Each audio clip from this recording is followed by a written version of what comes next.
বিগত আওয়ামী লীগ সরকারের আমলে আইনশৃঙ্খলা বাহিনীর দপ্তরে আয়নাঘর থাকার কথা স্বীকার করেছেন র্যাবের মহাপরিচালক একেএম শহীদুর রহমান।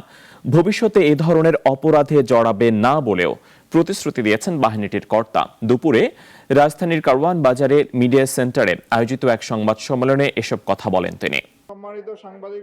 সমসাময়িক নানান বিষয় ও সাম্প্রতিক অভিযান নিয়ে দুপুরে গণমাধ্যমের মুখোমুখি হয় র্যাব মহাপরিচালক একেএম শহীদুর রহমান। এ সময় তিনি দেশবাসীর কাছে ক্ষমা চেয়ে কারো নির্দেশে গুম খুনে না জড়ানোর অঙ্গীকার করেন। এছাড়াও শীর্ষ সন্ত্রাসী গ্রেপ্তার। অতীতের সকল গুম খুনের দায় স্বীকার করে র্যাব মহাপরিচালক বলেন, সুষ্ঠু তদন্ত ও বিচারের মাধ্যমে র্যাব দায়মুক্ত হতে চায়। র্যাবের বিরুদ্ধে বেশ কিছু অভিযোগ আছে, গুম, খুন, তারপরে আপনার অপহরণ, এই ধরনের বেশ কিছু অভিযোগ আমাদের প্রতি আছে। তা আমি আপনাদের মাধ্যমে দেশবাসীকে জানাতে চাই যে র্যাব সৃষ্টির পর আজ পর্যন্ত যে সমস্ত জনগণের যারা র্যাব দ্বারা নির্যাতিত বা অত্যাচারিত হয়েছেন তাদের কাছে, এবং যারা হত্যাকাণ্ডের শিকার হয়েছেন, যেমন নারায়ণগঞ্জের 7 খুন সহ যারা র্যাব কর্তৃক হত্যাকাণ্ডের শিকার হয়েছেন তাদের পরিবারের কাছে আমরা দুঃখ প্রকাশ করি এবং ক্ষমা প্রার্থনা করি। আগামীতে র্যাবের কোনো সদস্য আইন নিজের হাতে তুলে নিলে কিংবা অপরাধে জড়ালে তাদের বিরুদ্ধে তাৎক্ষণিক কঠোর ব্যবস্থা নেয়ার আশ্বাস দেন তিনি। আইন শৃঙ্খলা পরিস্থিতি স্বাভাবিক রাখার জন্য র্যাব শুরু থেকেই কাজ করে আসছে, এখনো আমাদের এই কাজ চলমান আছে।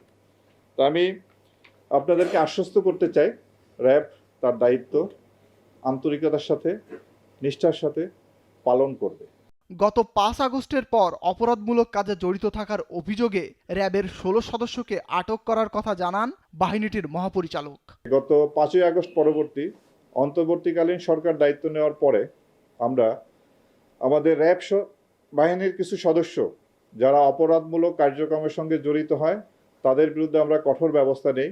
এই পর্যন্ত 16 জন সদস্য, গত 4 মাসে 16 জন র্যাব সদস্যকে আটক করা হয় এবং তাদের বিরুদ্ধে ডাকাতি, চাঁদাবাজি, মাদক ব্যবসার সাথে সম্পৃক্ততার অভিযোগে এবং ছিনতাইয়ের অভিযোগে তাদেরকে আটক করা হয় এবং তাদের বিরুদ্ধে ফৌজদারি মামলা দায়েরপূর্বক আইনানুগ ব্যবস্থা গ্রহণ চলতেছে।